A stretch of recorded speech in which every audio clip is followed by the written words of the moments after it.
You are one step away from the beginning of this module. Before you proceed, select a Peso Sense mentor.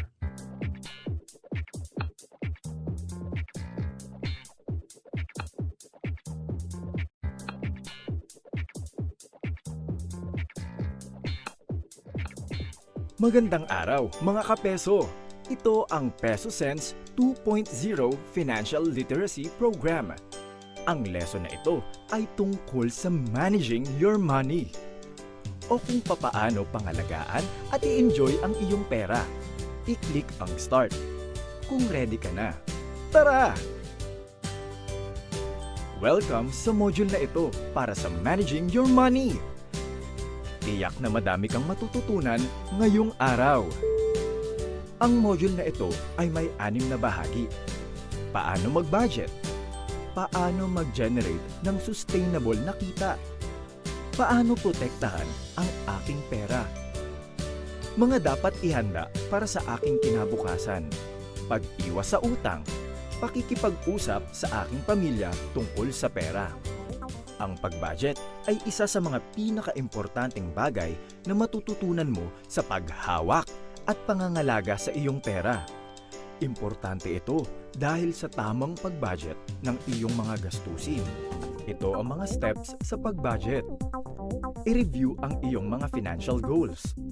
I-estimate ang iyong mga gastusin sa hinaharap. Ilista ang mga ito para may tiyak ka ng record ng iyong mga pinagkagastusan. I-check kung angkop ang perang nilaan sa budget. Itabi ang perang hindi gagamitin. I-adjust o iayon sa pangangailangan ang pag-budget. Sa makatuwid, importanteng isaalang-alang at isipin na ang pangungutang ay dapat gawing last resort hanggang maaari. Iwasan ang pangungutang sa mga bagay na hindi gaanong urgent.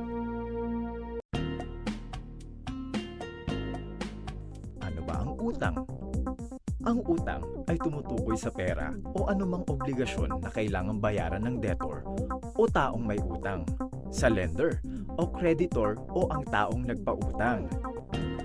Gamitin ang pagbibigay ng allowance bilang training sa paghawak ng pera.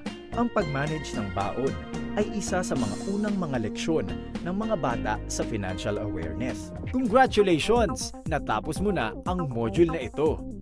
I-click ang review kung gusto mong ulitin ang module. Dahil natapos mo ang mga aralin na nakapaloob sa module na ito, maaari kang mag-request ng Certificate of Completion. Para makuha ang electronic copy ng iyong certificate, sagutin lamang ang isang maikling survey tungkol sa module na ito.